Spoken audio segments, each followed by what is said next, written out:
Good morning student. जैसा कि कल हमने पढ़ा था,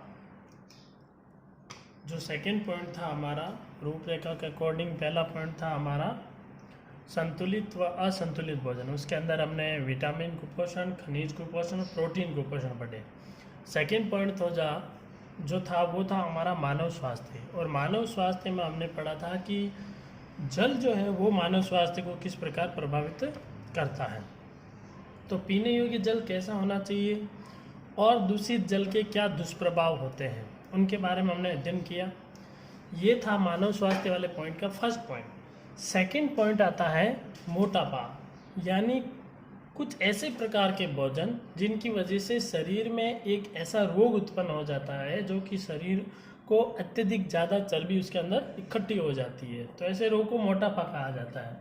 हालांकि इसके बारे में पूरी परिभाषा के बारे में डिस्कस करते हैं। चलिए तो शुरू करते हैं। आज हमारा टॉपिक है मोटापा। तो मोटापा के बारे में देखते हैं कि मोटापा पहले तो किसे कहेंगे। तो मोटापा बिल्कुल आसान परिभाषा है, जब अत्यधिक शारीरिक वसा, यानी कुछ ऐसा भोजन करते हैं जिसमें वसा की मात्रा ज़्यादा होती है।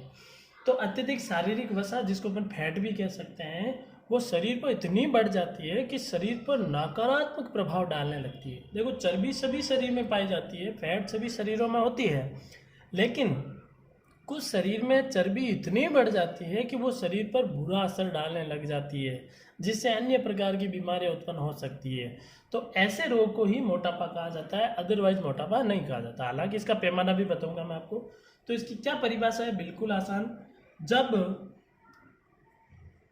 जब अत्यधिक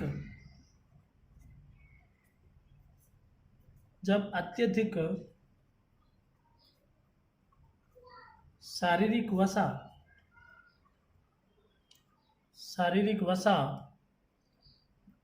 शरीर पर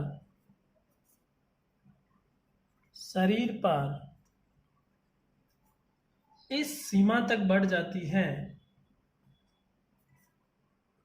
इस सीमा तक बढ़ जाती है कि यह शरीर पर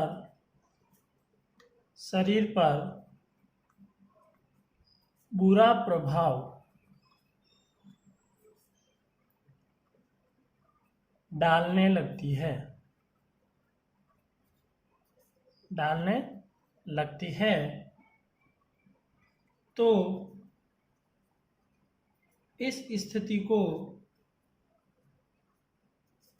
तो इस स्थिति को मोटापा कहा जाता है। इस स्थिति को मोटापा कहा जाता है। तो मोटापा किसे कहेंगे कि जब अत्यधिक शारीरिक वसा शरीर पर इस सीमा तक बढ़ जाती है कि यह शरीर पर बुरा प्रभाव डालने लगती है, तो इस स्थिति को मोटापा कहेंगे। यदि हमारे शरीर पर किसी भी पदार्थ का कोई दुष्प्रभाव नहीं पड़ता है, वो हमारे शरीर में किसी भी प्रकार का विकलन उत्पन्न नहीं करती है, तो वो मोटापा नहीं होगा। लेकिन चर्बी इस सीमा तक बढ़ जाती है तो भी मोटापा इसे कहेंगे। चलिए आगे पढ़ते हैं कि हम मोटापा को किस पैमाने पर मापा जाता है। तो मोटापे को जिस पैमाने पर मापा जाता है वो पैमाना है शरीर भार सूचकांक। शरीर भार सूचकांक अर्थात बॉडी मास इंडेक्स, यानी कि BMI। तो मोटापे को किस स्थिति में किस तरीके से मापा जाता है, वो मापा जाता है BMI के फॉर्मेट में। तो BMI किस प्रकार कार्य करता है, ये जो पैमाना है ये कैसे वर्क करता है, इसके बारे में देखते हैं। इसमें क्या होता है कि ये जो है ये शरीर के भार व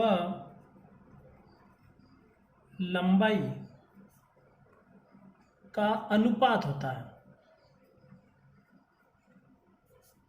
शरीर के भार व लंबाई का अनुपात होता है। अर्थात मैं कह सकता हूं कि BMI बराबर शरीर का भार बटा शरीर की लंबाई। अब यहाँ पर इस पैमाने में कुछ चीज़ें दे रखी हैं, तो वो किस प्रकार वर्क करती है देखिए। यदि व्यक्ति 25 किलोग्राम प्रति मीटर स्क्वायर, व्यक्ति 25 किलोग्राम प्रति मीटर स्क्वायर के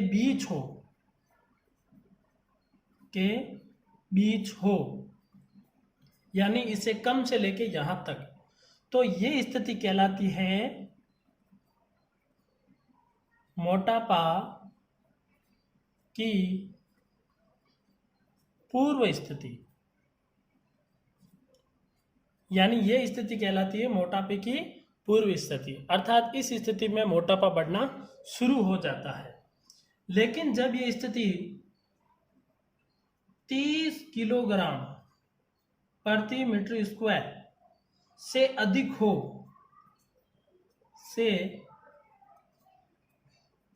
हो तो वह मोटापा होता है। मोटापा होता है अर्थात अब यदि व्यक्ति का जो भार रेशियो BMI है, वो BMI 30 किलोग्राम प्रति मीटर स्क्वायर से अधिक हो गया, तब वो व्यक्ति मोटापे की श्रेणी में आ जाएगा। तो यहाँ पे आपको क्या ध्यान रखना, बिल्कुल आसान है, बहुत इजी है ये। शरीर भार सूचकांक बॉडी मास इंडेक्स BMI होता है, पूरा नाम भी याद रखिएगा। शरीर का भार और लंबाई का अनुपात होता है। व्यक्ति यदि 25 किलोग्राम प्रति मीटर स्क्वायर के बीच हो तो मोटापे की पूर्व स्थिति, और यदि 30 किलोग्राम प्रति मीटर स्क्वायर से अधिक हो तो वह मोटापा उस व्यक्ति को हो जाता है। अगला पॉइंट लेते हैं कि क्या कारण है, मोटापा क्यों होता है।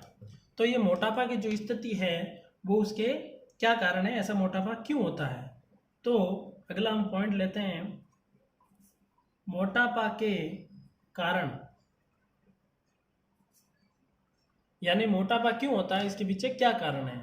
पहला कारण लेते हैं, जैसा कि हम सब जानते हैं टीवियों में, कई जगह अपन पिक्चरों में, या फिर छोटी मोटी आप छोटी क्लासों की बुक्स में कई जगह ऐसा बताया हुआ रहता है कि एक बच्चा जो है वो बर्गर वगैरह या पिज्ज़ा वगैरह बहुत ज़ोरों से खाया जा रहा है। इसका मतलब वो बताया जा रहा है उसका शरीर भी फैला हुआ होता है, यानी वही मोटापे की स्थिति है। यानी वो जो ये भोजन कर रहा है वो भोजन कैसा है, वो भोजन जंक फूड है, या फिर इसको कृत्रिम भोजन भी कह सकते हैं। इसमें ज़्यादा से ज़्यादा फैट की मात्रा ज़्यादा होती है, क्योंकि तेल में तली हुई चीज़ें होती हैं ये, तो फैट के कारण ये वसा जो है शरीर पर जम जाती है। और भी हम कह सकते हैं कि भाई अधिक चर्बी युक्त भोजन करना, यानी पहला हम कह सकते हैं अधिक चर्बी युक्त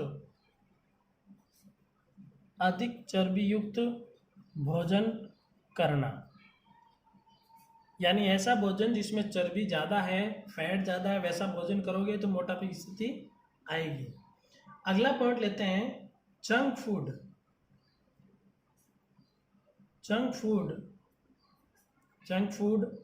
व कृत्रिम भोजन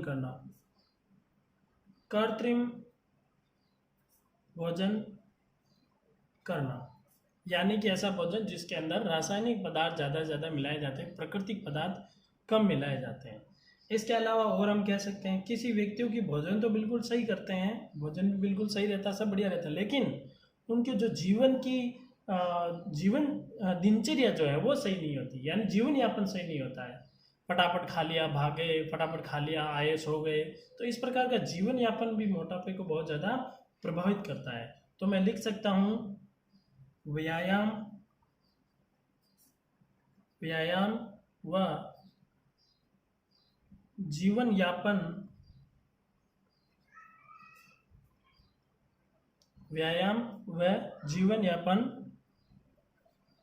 सही नहीं होना,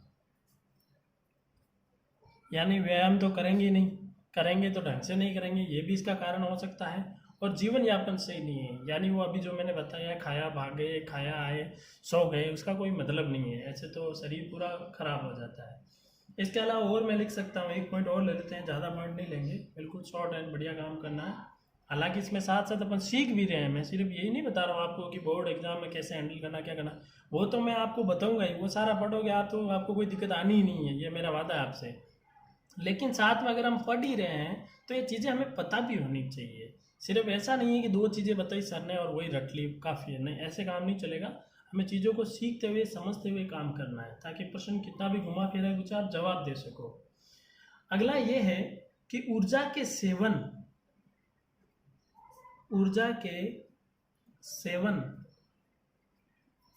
व उपयोग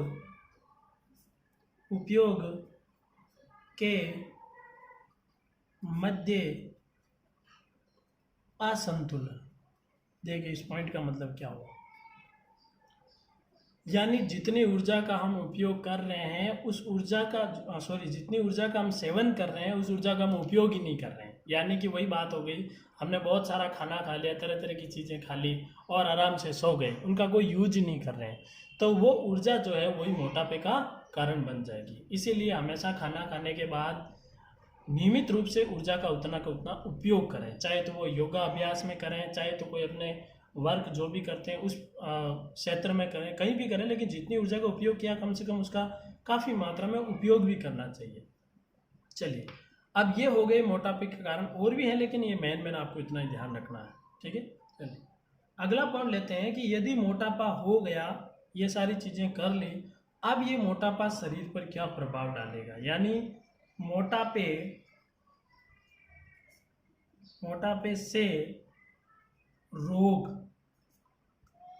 यानी मोटापा जो है अन्य कई प्रकार के रोगों को निमंत्रण भी देता है। तो ऐसे कौन कौन से रोग है जिनको ये इनवाइट करता है। तो देखिए मोटापा होने का मतलब सिर्फ शरीर मोटा नहीं होता है, इसके अलावा अनेक सारी प्रॉब्लम्स और ज़्यादा उत्पन्न हो जाती है। तो पहला तो है हृदय रोग, यानी हार्ट की प्रॉब्लम मोटापे वाले को ज़्यादा होती है। ये हम सभी जानते हैं, जितना ज़्यादा व्यक्ति अपने शरीर पर भार लेके चलेगा उसको हार्ट अटैक का खतरा उतना ही ज़्यादा रहेगा।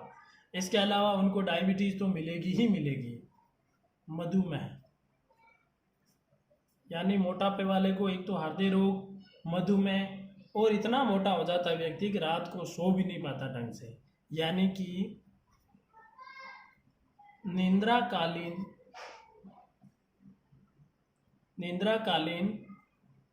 श्वास समस्या।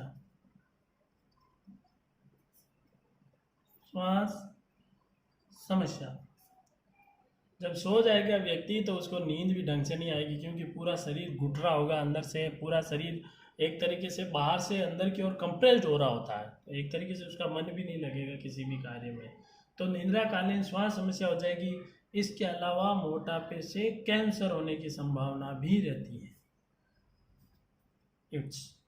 तो ये है कुछ मोटापे से होने वाले रोग। क्या क्या रोग हैं? एक हृदय रोग, मधुमेह, निद्राकालीन श्वास समस्या और कैंसर आदि रोग होने की संभावना बढ़ जाती है। चलिए अगला पॉइंट, हमारा जो थर्ड पॉइंट है वो है, यहाँ पे इसका आप स्क्रीनशॉट ले लीजिए एक बार, ताकि आप आराम से इसको वापस याद भी करें और अपनी नोटबुक में अच्छे से नोट्स भी बनाएं, ठीक है। चलिए अगला लेते हैं पॉइंट, हाँ रूपरेखा के अकॉर्डिंग ही देखते जाना आप। थर्ड पॉइंट जो है हमारा वो है रक्तचाप।